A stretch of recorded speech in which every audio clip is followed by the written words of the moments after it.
अस्सलाम वालेकुम एवरीवन। आज हम शुरू करते हैं क्लास 11th की geography fundamental of physical geography का chapter 2 the origin and evolution of the earth. Twinkle twinkle little star, ये जो राइम है ये हमने बचपन में बहुत ज़्यादा सुनी है और इसका बहुत ज़्यादा इस्तेमाल भी किया है। तो जब भी हम आसमान में बहुत ज़्यादा तारे देखते हैं, तारों से भरा आसमान देखते हैं, तो हम उसकी तरफ अट्रैक्ट हो जाते हैं। तो ये जो तारे हैं ये हमें बचपन से ही अपनी तरफ अट्रैक्ट करते हुए आ रहे हैं। तो जब भी हम ये बहुत सारे तारे देखते हैं आसमान में, हमारे दिमाग में क्वेश्चंस आते हैं कि how many stars are there in the sky, sky में कितने स्टार्स हैं, and how did they come into existence, वो एग्जिस्टेंस में कैसे आए, उनका फॉर्मेशन कैसे हुआ होगा, ठीक है, और कैसे कैसे उनका इवोल्यूशन हुआ। तो इस चैप्टर में हम यही पढ़ने जा रहे हैं कि स्टार्स का फॉर्मेशन कैसे हुआ। स्टार्स के साथ साथ हम देखेंगे कि जो हमारी अर्थ है जहाँ पर लाइफ एग्जिस्ट करती है उसका फॉर्मेशन कैसे हुआ, एंड इसके साथ में जो हमारे अदर प्लैनेट्स हैं उनका इवोल्यूशन फॉर्मेशन कैसे हुआ। तो ओरिजिन ऑफ द अर्थ के रिगार्डिंग हमारे पास कुछ अर्ली थियरीज हैं एंड कुछ मॉडर्न थियरीज हैं। तो a large number of hypothesis were put forth by different philosophers and scientist regarding the origin of the earth, यानी कि ओरिजिन ऑफ द अर्थ को लेकर डिफरेंट फिलोसोफर्स और साइंटिस्ट हैं जिन्होंने अपने अपने पॉइंट्स रखे, ठीक है, यानी अपनी अपनी हाइपोथेसिस रखी। हाइपोथेसिस का क्या मतलब है कि अजम्पशन, ठीक है, यानी अज्यूम कर रहे हैं। जब हमारी अर्थ का फॉर्मेशन हुआ था या जब ये स्टार्स बने थे उस टाइम पर तो कोई था नहीं जिसने देखा होगा कि इसका इवोल्यूशन कैसे हुआ, इसका फॉर्मेशन कैसे हुआ। तो ये जो साइंटिस्ट हैं, फिलोसोफर्स हैं, ये क्या करते हैं, अज्यूम करते हैं कि इस तरह से हमारी अर्थ का फॉर्मेशन हुआ होगा। इसीलिए हम इनको क्या कंसिडर करते हैं, हाइपोथेसिस, यानी कि हम अज्यूम कर रहे हैं, ठीक है। One of the earlier and popular argument was by German philosopher Immanuel Kant। तो इसी के रिगार्डिंग जो पॉपुलर आर्ग्यूमेंट है वो दिया था हमें इमैनुअल कांट ने, जो कि एक हमारे जर्मन फिलोसोफर थे। तो इनकी जो हाइपोथेसिस थी उसका नाम था गैशियस मास हाइपोथेसिस या गैशियस मास थ्योरी, ठीक है। तो इनकी जो गैशियस मास थ्योरी थी ये 1755 में लेकर आते हैं, और ये जो थ्योरी थी ये दो फिजिक्स के लॉज पर बेस्ड थी। पहला था न्यूटन का लॉ ऑफ ग्रेविटेशन और दूसरा था रोटेटरी मोशन, ठीक है।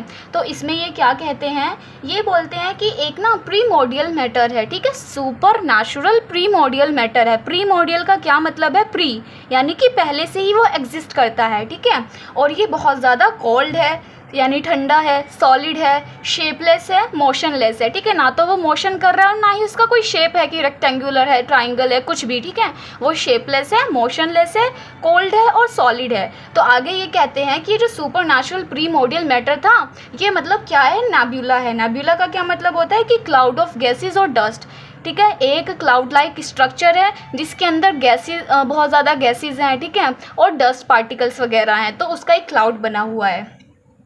अब आगे कहते हैं कि जो क्लाउड ऑफ गैसेस हैं इसमें क्या होता है, धीरे धीरे ग्रेविटेशनल अट्रैक्शन की वजह से, यानी कि क्लाउड नेबुला है इसके अंदर हमारे क्या हैं, गैशियस पार्टिकल्स भी हैं और डस्ट पार्टिकल्स भी हैं। तो इसके अंदर ग्रेविटेशनल फोर्स की वजह से, यानी कि ये हमारा एक नेबुला है, ठीक है, इसके अंदर हमारे गैशियस पार्टिकल्स भी हैं, इसके अंदर हमारे डस्ट पार्टिकल्स भी हैं। अब ग्रेविटेशनल अट्रैक्शन की वजह से इनमें क्या होता है, ये जो पार्टिकल्स है कोलिजन होना स्टार्ट हो जाते हैं, कोलाइड करने लगते हैं एक दूसरे के साथ में, ठीक है।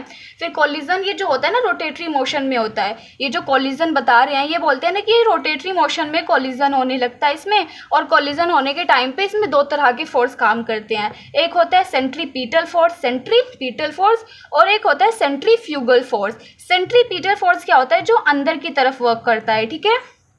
सेंट्रीपिटल फोर्स का मतलब होता है जो अंदर की तरफ वर्क करता है, और सेंट्रीफ्यूगल फोर्स जो होता है वो बाहर की तरफ वर्क करता है। तो जब ये रोटेटरी मोशन कर रहा था, ऐसे ही बहुत तेज़ी से मोशन हो रहा था इसमें, तो उसकी वजह से क्या होता है, सेंट्रीफ्यूगल फोर्स जो था ना, सेंट्रीफ्यूगल फोर्स ये ज़्यादा हो जाता है सेंट्रीपीटल फोर्स से। तो इसकी वजह से क्या होता है, इसके अंदर से 9 रिंग्स निकल के आती हैं बाहर, ठीक है, 9 रिंग्स निकल के आती हैं, और इन्हीं 9 रिंग्स से हमारे प्लैनेट्स का फॉर्मेशन हो जाता है। और जो ये अंदर वाला पार्ट था इससे क्या हो जाता है, हमारा सन बन जाता है। तो ऐसे हमारा सोलर सिस्टम बता दिया इन्होंने, ठीक है।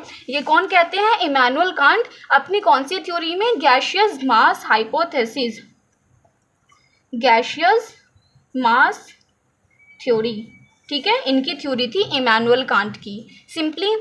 तो इसका क्रिटिसिज्म भी क्या गया, इसका क्रिटिसाइज़ हुआ, जैसे कि इन्होंने मतलब बोल दिया कि सुपरनैचुरल प्रीमोर्डियल मैटर है, तो ये तो बताया नहीं कि इसका सोर्स ऑफ ऑरिजिन क्या था, ठीक है। और बोलते हैं कि रोटेट करने लगता है, रोटेटरी मोशन होने लगता है इसमें, तो रोटेटरी मोशन हो रहा है तो मतलब कहाँ से कैसे हो रहा है, तो इसका मतलब क्रिटिसाइज़ भी किया गया।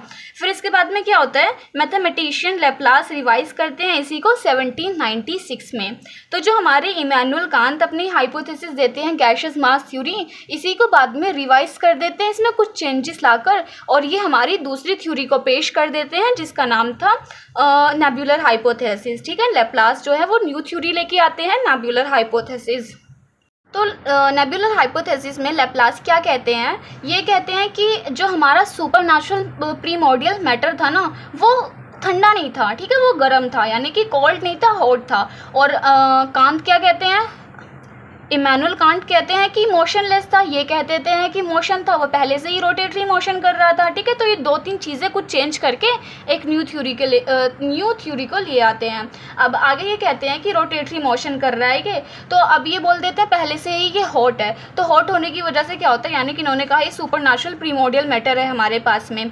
अब सुपरनैचुरल प्रीमोर्डियल मैटर है वही, इसके अंदर गैसेस भी हैं और डस्ट पार्टिकल्स भी हैं। अब यहाँ पे बहुत ज़्यादा गर्म है, तो गर्म होने की वजह से तो इसकी जो आउटर लेयर है ना, ये बाहर वाली जो लेयर है, इससे क्या होता है, हीट लॉस होना स्टार्ट हो जाती है, ठीक है, हीट लॉस होना स्टार्ट हो जाती है। तो अब ये मतलब जब हीट लॉस हो रही है, तो हीट लॉस होने की वजह से क्या होगा, ये जो नेबुला है ये कॉन्ट्रैक्ट होना शुरू हो जाएगा, ठीक है, सिकुड़ना शुरू हो जाएगा ये, क्योंकि जब हीट लॉस हो रही है तो ऑब्वियस सी बात है ये क्या होगा, कंडेंस होना शुरू हो जाएगा, ठीक है, कॉन्ट्रैक्ट होगा। अब कॉन्ट्रैक्ट होने की वजह से ये कंडेंस होगा, इसकी जो आउटर लेयर है ये आउटर लेयर जो है ये कंडेंस होना शुरू हो जाती है, ठीक है। कंडेंसेशन की वजह से क्या होता है, ये बहुत ज़्यादा ठंडी हो जाती है, और आउटर लेयर जो होती है ये कंडेंस होने के बाद में डिटैच भी हो जाती है, इससे अलग हो जाती है।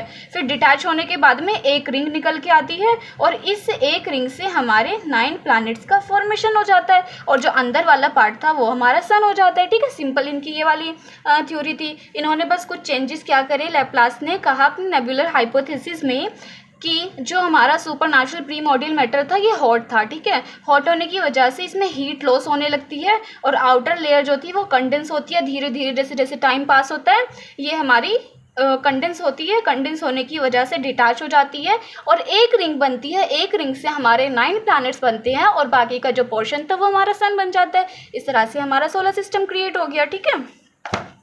यहाँ पे क्या बोला कि the hypothesis considered that the planet were formed out of a cloud material associated with a youthful sun, ठीक है, वही चीज़ बोली यहाँ पे कि आगे देखते हैं, आगे क्या कहते हैं कि Chamberlin and Moulton consider that the wandering star approach the sun as the result a cigar shaped extension of material was separated from the solar surface.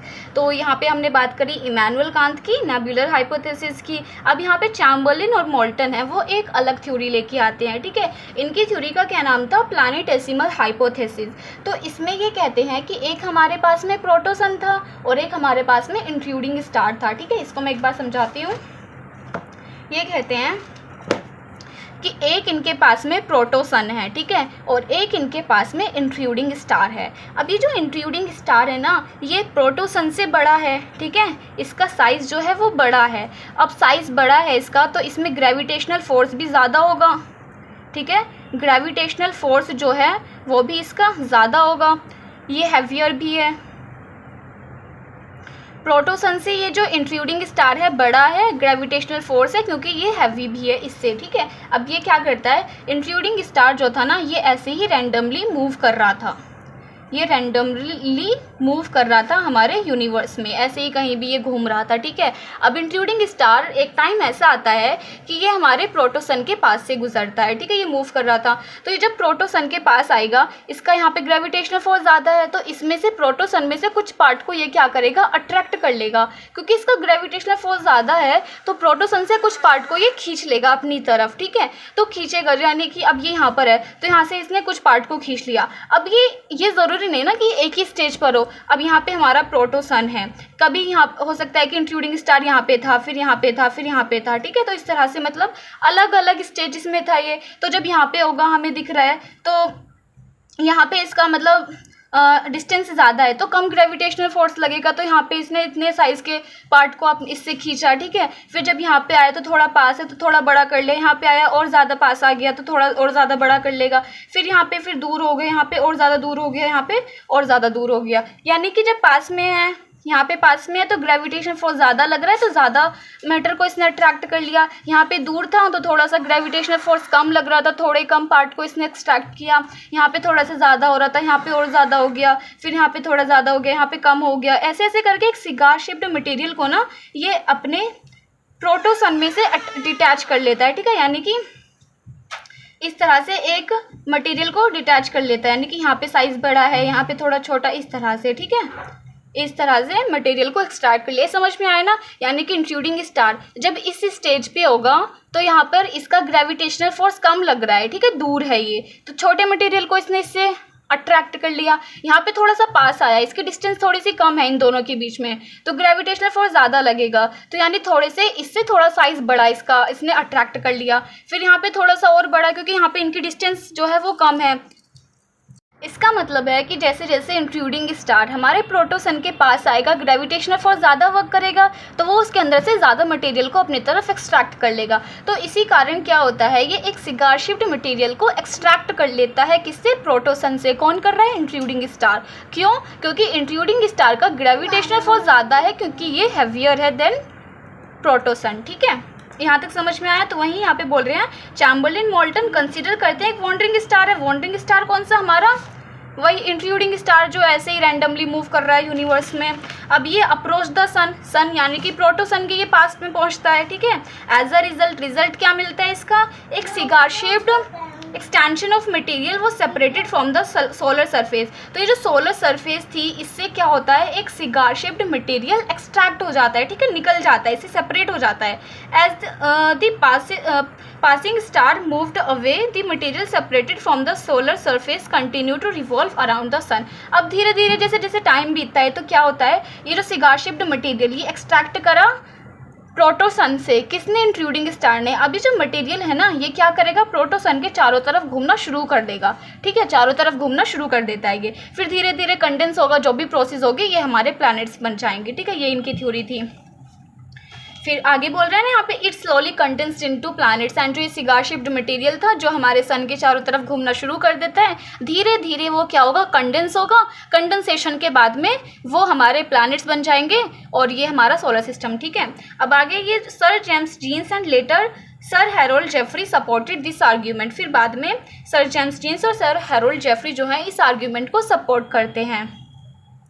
At a later date, the arguments considered of a companion to the sun to have been coexisting। फिर बाद में एक और theory आती है, these arguments are called binary theories। तो binary theories आती है, इसमें कहते हैं कि एक हमारा कंपेनियन सन भी है, ठीक है, कंपेनियन स्टार भी है। तो यहाँ पे इस थ्योरी में क्या कहते हैं, इसको एक बार और समझ लेते हैं। बाइनरी थ्योरी में ये क्या कहते हैं कि एक प्रोटोसन तो था ही हमारे पास में, एक इंट्रूडिंग स्टार भी था। अब इंट्रूडिंग स्टार के साथ साथ यहाँ पे हमारा एक कंपेनियन सन या कंपेनियन स्टार भी है, ठीक है। अब क्या होता है कि जो इंट्रूडिंग स्टार है इसका साइज़ बड़ा है, किससे, कंपेनियन सन से, ठीक है। कंपेनियन सन का साइज़ थोड़ा छोटा है इसके कंपैरिजन में।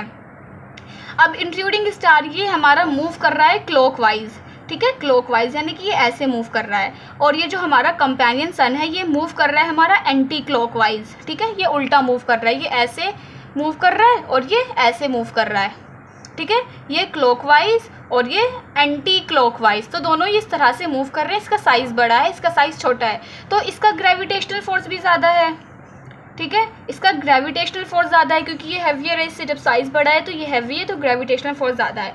तो अब ये इंट्रूडिंग स्टार क्या करता है, जब ये ऐसे मूव कर रहा है तो ये इसके अंदर से कंपेनियन सन से क्या करता है, थोड़ा सा बल्ज टाइप स्ट्रक्चर को क्या कर लेता है, ये इजेक्ट कर लेता है, ठीक है, ये इसके अंदर से कुछ पार्ट को इजेक्ट कर लेता है। अब ये जो इजेक्टेड मटेरियल है यानी कि इसने इस पार्ट को इजेक्ट कर लिया इसके अंदर से, अब ये जो इजेक्टेड मटेरियल है ये क्या होता है, इसी से हमारे प्लैनेट्स का फॉर्मेशन होता है।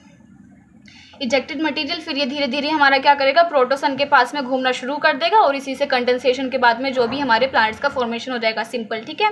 तो यहाँ पे बाइनरी थ्योरी में क्या कहा कि एक प्रोटोसन था, एक हमारा इंट्रूडिंग स्टार भी था और इसके साथ साथ एक कंपेनियन सन था, ठीक है। अब कंपेनियन सन था, अब इंट्रूडिंग स्टार का साइज़ बड़ा था, ग्रेविटेशनल फोर्स ज़्यादा होगा, तो इसकी वजह से क्या होता है, ये हमारा कंपेनियन सन से थोड़े से बल्ज टाइप स्ट्रक्चर को क्या कर लेता है, ये इजेक्ट कर लेता है। अब ये जो स्ट्रक्चर था, ये यहाँ से इतना सा पोर्शन इसने क्या करा, इजेक्ट कर लिया। इसी से हमारे प्लैनेट्स का फॉर्मेशन होगा। क्यों? क्योंकि ये वाला जो मटेरियल है ये प्रोटोसन के चारों तरफ घूमना शुरू कर देगा।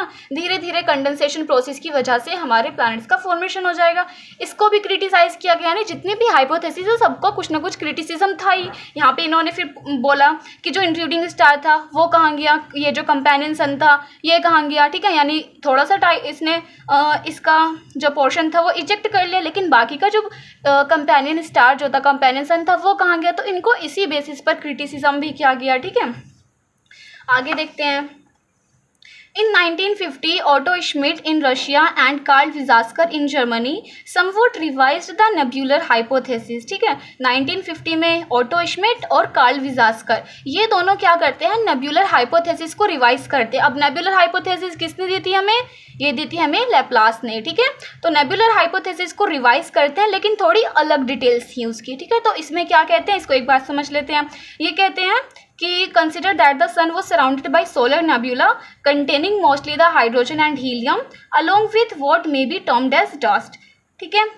आगे, the friction and collision of particles led to formation of a disc shaped cloud and the planet were formed through the process of accretion. इसको समझते हैं, इसमें क्या कहा। ऑटो श्मिट और कार्ल विजास्कर जी की जो थ्योरी थी, इसमें क्या कहते हैं ये कि जो हमारा यूनिवर्स है ना, इसमें बहुत ज़्यादा डार्क मैटर है, ठीक है। डार्क मैटर का क्या मतलब है कि बहुत ज़्यादा डस्ट पार्टिकल्स हैं और गैशियस क्लाउड्स वगैरह हैं, ठीक है।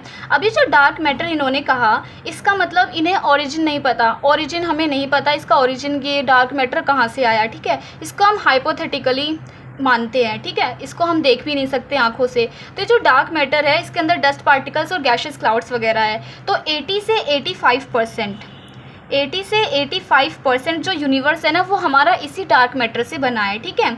अब आगे ये कहते हैं कि मतलब हमें पता है कि जो हमारी गैलेक्सी है, इसका नाम क्या है, मिल्की वे गैलेक्सी, यानी कि ये इस तरह से हमारी एक गैलेक्सी है, ठीक है। गैलेक्सी का नाम क्या है, हमारी मिल्की वे गैलेक्सी। गैलेक्सी का मतलब क्या होता है वो हम आगे पढ़ेंगे, लेकिन अभी इतना समझ लीजिए कि गैलेक्सी जो होती है उसके अंदर हमारे बहुत ज़्यादा स्टार्स, प्लैनेट्स वगैरह होते हैं, ठीक है। तो उसको गैलेक्सी कहते हैं। तो ये हमारा मिल्की वे गैलेक्सी है और ये हमारा यहाँ पे सन है, ठीक है, सन। तो सन क्या करता है, इस गैलेक्सी का इस चक्कर लगाता है, ठीक है। तो गैलेक्सी के चारों तरफ वो रिवॉल्व करता है। तो जब सन इस गैलेक्सी का रिवॉल्व ख़त्म कर लेता है, तो हम उसको कहते हैं one galactic revolution, galactic revolution, ठीक है। सन हमारी मिल्की वे गैलेक्सी का चक्कर लगाता है, उसको हम कहते हैं गैलेक्टिक रिवॉल्यूशन, ठीक है। और हमारी गैलेक्सी का नाम है मिल्की वे गैलेक्सी। इतनी चीज़ समझ में आई। अब ये जो हमारी गैलेक्सी है, इसके अंदर अभी देखा बहुत ज़्यादा डार्क मैटर है, डस्ट पार्टिकल्स हैं, गैशियस क्लाउड्स हैं। तो सन क्या करता है, सन का कुछ अट्रैक्शन फोर्स होगा, ठीक है, कुछ ग्रेविटेशनल फोर्स होगा। इसकी वजह से ये इसके अंदर से कुछ पार्ट को क्या करता है, अट्रैक्ट कर लेता है, ठीक है। सन ने कुछ डार्क मैटर को अट्रैक्ट कर लिया, ठीक है। मिल्की वे गैलेक्सी से कुछ पार्ट को इसने अट्रैक्ट कर लिया। अब ये जो अट्रैक्टेड मटेरियल है, तो ये क्या करेगा, सन के चारों तरफ घूमना शुरू कर देता है, ठीक है। चारों तरफ घूमना शुरू कर देगा को क्या, ये जो डार्क मैटर सन ने इसके अंदर से खींचा है, ये हमारी मिल्की वे गैलेक्सी है, सन इसके चारों तरफ रिवॉल्व कर रहा है। अब इसके अंदर से कुछ ये पार्ट को क्या कर लेता है, इजेक्ट कर लेता है, कुछ पार्ट को अट्रैक्ट कर लेता है। अब ये जो अट्रैक्टेड मैटर है, ठीक है, डार्क मैटर है, ये सन के चारों तरफ रिवॉल्व करना शुरू कर देता है। अब ये ना बहुत तेज़ी से मूव करना शुरू करते हैं, तो इसकी वजह से क्या होता है, एक हमारा डिस्क लाइक स्ट्रक्चर जो है वो क्रिएट हो जाता है, ठीक है। डिस्क लाइक स्ट्रक्चर क्रिएट हो जाता है। ये जो है डार्क मैटर बहुत तेज़ी से रिवॉल्व करता है, सन भी, तो ये एक हमारा डिस्क लाइक स्ट्रक्चर क्रिएट हो जाता है, ठीक है। ब्यूला था, ठीक है। ये किसका बना है, हमारा हाइड्रोजन और हीलियम और, ठीक है, डस्ट वगैरह है। तो the friction and collision of particles, तो पार्टिकल्स का क्या हुआ, फ्रिक्शन हो रहा है, कॉलिजन हो रहा है, उसकी वजह से डिस्क लाइक स्ट्रक्चर बन जाता है, ठीक है, क्लाउड बन जाता है। And the planets were formed through the process of accretion, और जो प्लैनेट्स हैं वो हमारे एक्रीशन प्रोसेस के थ्रू बन जाते हैं। एक्रीशन का क्या मतलब होता है, यहाँ पे एक मैंने प्रॉपर डेफिनेशन लिखी है। ग्रोथ और increase by the gradual accumulation of additional layer और मेटल, यानी कि क्या होता है, कोई भी मैटर है, ठीक है, इसमें क्या होता है, धीरे धीरे ग्रेजुअली एक्यूमुलेशन होने लगता है, ठीक है, लेयर बाय लेयर इस तरह से, तो इसी को एक्रीशन कहते हैं, ठीक है, यानी कि इस पॉइंट के ऊपर हमारा एक्यूमुलेशन हो रहा है, ग्रेजुअली एक्यूमुलेशन हो रहा है एडिशनल लेयर्स का, ठीक है, लेयर्स उसके ऊपर ऐड होती जा रही हैं, तो उसी को क्या कहते हैं, एक्रीशन कहते हैं। समझ में आया? तो इसमें हमने क्या पढ़ा अपनी अर्ली थ्योरीज़ के बारे में। अर्ली थ्योरीज़ में हमने देखा इमैनुअल कांट की कौन सी थ्योरी थी, गैसियस मास थ्योरी। इसके बाद में हमने देखी लैप्लास की नेबुलर हाइपोथेसिस, चैम्बरलिन और मोल्टन की क्या थी, कमेंट में बताइए। इसके बाद में हमने देखे कि सर जेम्स जीन्स और हैरोल्ड जेफरी ने इसे सपोर्ट किया था। इसके बाद में बाइनरी थ्योरी देखी, ऑटो श्मिट और कार्ल विजास्कर को देखा हमने, ठीक है, तो ये हमने अपनी अर्ली थ्योरीज़ को कंप्लीट कर लिया। अब आगे कुछ हमारे पास में मॉडर्न थ्योरीज़ हैं। मॉडर्न थ्योरीज, तो origin of the universe, most popular argument regarding the origin of the universe is the big bang theory, ठीक है, तो जो हमारी मॉडर्न थ्योरी में थ्योरी आती है वो क्या है, बिग बैंग थ्योरी। इसको हम एक्सपैंडिंग यूनिवर्स हाइपोथेसिस के नाम से भी जानते हैं। ये किसने दी थी हमें, एडविन हबल ने 1920 में। तो एडविन हबल कहते हैं कि ये एविडेंस प्रोवाइड कराते हैं कि जो हमारा यूनिवर्स है ना वो एक्सपैंड कर रहा है, ठीक है, जैसे जैसे टाइम पास होता है तो गैलेक्सी जो है वो एक दूसरे से दूर जाती हैं। तो इसके लिए इन्होंने कहा कि you can experiment and find what does the expanding universe mean. Take a balloon and mark some point on it to represent the galaxies. हम एक बलून ले सकते हैं, उस पर कुछ पॉइंट्स को मार्क कर देंगे कि ये हमारी गैलेक्सीज हैं, ठीक है। Now if you start inflating the balloon, अब हम क्या करेंगे, बलून को इन्फ्लेट करना शुरू कर देंगे। आगे points marked on the balloon will appear to be moving away from each other. तो जैसे हम अपने बलून में क्या करेंगे, इन्फ्लेट करेंगे उसको, तो जो वो पॉइंट्स हैं वो हमें दूर जाते हुए दिखाई देंगे, ठीक है, तो यहाँ पे दूर जाते हुए दिखाई देंगे। फिर यहाँ पे distance between the galaxies is also found to be increasing and thereby the universe is consider to be expanding. तो उसके जो पॉइंट्स थे उसका साइज भी इंक्रीज हो जाएगा, तो हमें पता चलेगा कि जो यूनिवर्स है वो एक्सपैंड कर रहा है, ठीक है। इस तरह का इन्होंने एक यहाँ पे एक्सपेरिमेंट करने के लिए कहा है। आगे the big bang theory consider the following stages in the development of the universe, ठीक है, तो यहाँ पे कुछ स्टेजेस इन्होंने यहाँ पे कंसिडर करी हैं। तो in the beginning all matter forming the universe existed in one place in the form of a tiny ball, यानी कि जितना भी मैटर है, ठीक है, जिसने यूनिवर्स को फॉर्म किया है वो अर्लियर क्या था, इनिशियली वो एक ही प्लेस पर एग्जिस्ट करता था, और वो प्लेस क्या थी, एक टाइनी बॉल, यानी कि यहाँ पे जो दिख रहा है ना पॉइंट, तो ये एक टाइनी बॉल है, इसी के अंदर हमारा सारा यूनिवर्स का जितना भी मैटर है वो सारा एग्जिस्ट करता था। उसका क्या था, स्मॉल वॉल्यूम था, इन्फिनाइट टेम्परेचर था, इन्फिनाइट डेंसिटी थी। इसी हमारी टाइनी बॉल के अंदर सारा मैटर एग्जिस्ट करता था, जिसकी स्मॉल वॉल्यूम था, इन्फिनाइट टेम्परेचर था, इन्फिनाइट डेंसिटी भी थी, ठीक है। अब क्या होता है, at the big bang the tiny ball exploded violently. अभी जो टाइनी बॉल थी, ये वाली बॉल, ये क्या करेगी, एक्सप्लोड हो जाएगी, ठीक है, एक्सप्लोड हो जाएगी वायलेंटली। अब एक्सप्लोड होने की वजह से क्या होता है, ह्यूज एक्सपेंशन होता है, यानी कि टाइनी बॉल थी, ये एक्सप्लोड हो गई, एक्सप्लोड होने की वजह से ये ऐसे क्या हुआ, इसका एक्सपेंशन हो गया, ठीक है। एक्सपेंशन होने के बाद में क्या हुआ, ह्यूज एक्सपेंशन। और हम एक्सेप्ट करते हैं कि जो बिग बैंग का ये इवेंट था ये 13.7 billion years before the present, आज से 13.7 बिलियन ईयर्स पहले हुआ था, ठीक है। Expansion continues even the present day. अभी जो एक्सपेंशन है ये आज भी हो रहा है, ठीक है, स्टिल प्रेजेंट है ये। As it grew, some energy was converted into matter. इसमें से कुछ एनर्जी जो थी वो हमारे मैटर में कन्वर्ट हो जाती है। There was particularly rapid expansion within the fraction of a second after the bang, and thereafter the expansion has slowed down within first 3 minutes from the Big Bang event. The first atom began to form. यहाँ पे क्या कहा कि एक हमारा tiny ball थी, उसी के अंदर सारा मैटर एग्जिस्ट करता था, जिसका small volume, infinite temperature, infinite density थी। अब वो जो बॉल थी वो एक्सप्लोड हो जाती है वायलेंटली, उसकी वजह से क्या होता है, ह्यूज एक्सपेंशन होता है। ह्यूज एक्सपेंशन होने की वजह से हमारा विदिन 3 मिनट्स हमारा एटम का फॉर्मेशन हो जाता है। अब विदिन 3 मिनट्स एटम का फॉर्मेशन कैसे होता है कि जैसे प्रोटॉन, ठीक है, प्रोटॉन प्लस न्यूट्रॉन, तो ये दोनों क्या करते हैं, मिलके बनाते हैं हमारा न्यूक्लियस, ठीक है, इन दोनों ने मिलके हमारा न्यूक्लियस बना दिया। अब न्यूक्लियस के बाद में क्या होता है कि जो हमारा फ्री इलेक्ट्रॉन होता है, ठीक है, तो फ्री इलेक्ट्रॉन हमारा न्यूक्लियस के चारों तरफ रिवॉल्व करना शुरू कर देता है, करना शुरू कर देता है। तो ये जब हमारी कंडीशन आ जाती है, हम इसको क्या कहते हैं कि एटम हमारा फॉर्म हो गया। ठीक है, तो हमारा एटम फॉर्म हो जाता है विद इन 3 मिनट्स। प्रोटॉन और न्यूट्रॉन ने मिलकर न्यूक्लियस बनाया। अब जो इलेक्ट्रॉन था वो हमारा इसके चारों तरफ घूमना शुरू कर देता है, ये स्ट्रक्चर आ गया, तो हमारा एटम क्रिएट हो जाता है। अब जो एटम हमारे पहले क्रिएट हुए वो क्या थे, हमारे हाइड्रोजन और हीलियम। ठीक है, हाइड्रोजन और हीलियम। अब ये जो हाइड्रोजन था ना, तो हाइड्रोजन के बहुत ज़्यादा क्लाउड्स का एक्यूमुलेशन हुआ। ठीक है, हाइड्रोजन गैस थी, क्लाउड्स वगैरह उसके मतलब बहुत ज़्यादा क्लाउड्स बन गए। फिर उसका एक्यूमुलेशन होने के बाद में क्या हुआ, इन्हीं क्लाउड्स के एक्यूमुलेशन के कारण हमारी गैलेक्सीज़ का फॉर्मेशन हुआ। ठीक है, तो गैलेक्सीज़ किसकी बनी है, जो हमारे हाइड्रोजन के क्लाउड्स थे ना, उसी के कारण हमारी गैलेक्सीज़ बनी। समझ में आया?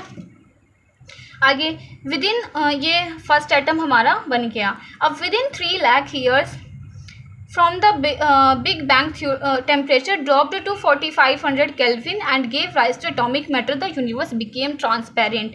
तो हमारा यूनिवर्स जो है वो ट्रांसपेरेंट कैसे बना। ठीक है, तो यूनिवर्स ट्रांसपेरेंट कैसे बना उसको एक बार समझ लेते हैं। सबसे पहले क्या था, ये हमारी टाइनी सी बॉल थी। ठीक है, इसका क्या हुआ, एक्सप्लोजन हुआ। ये टाइनी बॉल थी, इसका एक्सप्लोजन हो गया। एक्सप्लोजन होने के बाद में क्या होता है, जब स्टार्टिंग में एक्सप्लोजन हुआ तो टेम्परेचर हमारा बहुत ज़्यादा था, है ना, जब इन्फिनाइट टेम्परेचर था हमारी टाइनी बॉल का। तो जब एक्सप्लोजन हुआ तो टेम्परेचर बहुत ज़्यादा था। टेम्परेचर बहुत ज़्यादा होने की वजह से कोई भी एटम, ठीक है, जो भी हमारे न्यूट्रॉन, प्रोटॉन, इलेक्ट्रॉन, ये सब जो थे, कोई भी स्टेबल एटम प्रेजेंट नहीं था। ठीक है, नो स्टेबल एटम, क्योंकि वो कंडीशन ही उन्हें नहीं मिल पाई स्टेबल होने के लिए। अब धीरे धीरे क्या होता है, एक्सप्लोजन होने के बाद में एक्सपेंशन हुआ, है ना, एक्सपेंशन हुआ तो जो सारा वो मैटर था वो सारे में फैल गया। फैलने के बाद में क्या हुआ, टेम्परेचर थोड़ा सा स्लो डाउन हुआ। ठीक है, कम हो गया टेम्परेचर कम हुआ। कम होने के बाद में उसको फेवरेबल कंडीशन मिल गई, किसको, एटम को स्टेबल होने के लिए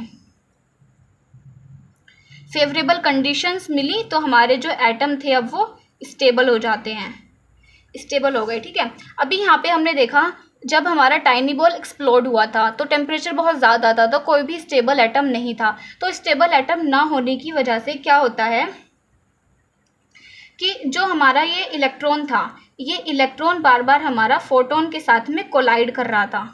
इलेक्ट्रॉन फोटोन के साथ में कोलाइड कर रहा था, तो कोलाइड होने की वजह से एक फोग जैसा स्ट्रक्चर बन रहा था। फोग जैसा स्ट्रक्चर था तो यानी कि ओपेकनेस थी। ठीक है, ओपेकनेस थी यानी कुछ दिखेगा नहीं। अब पेन क्या है, ओपेक है, इसके नीचे दिख रहा है, नहीं दिख रहा। ठीक है, पेन के नीचे वाला जो एरिया है उसके नीचे कुछ नहीं दिख रहा। ठीक है, तो ओपेकनेस थी। अब धीरे धीरे क्या हुआ, टेम्परेचर हमारा कम हुआ क्योंकि एक्सपेंशन हुआ।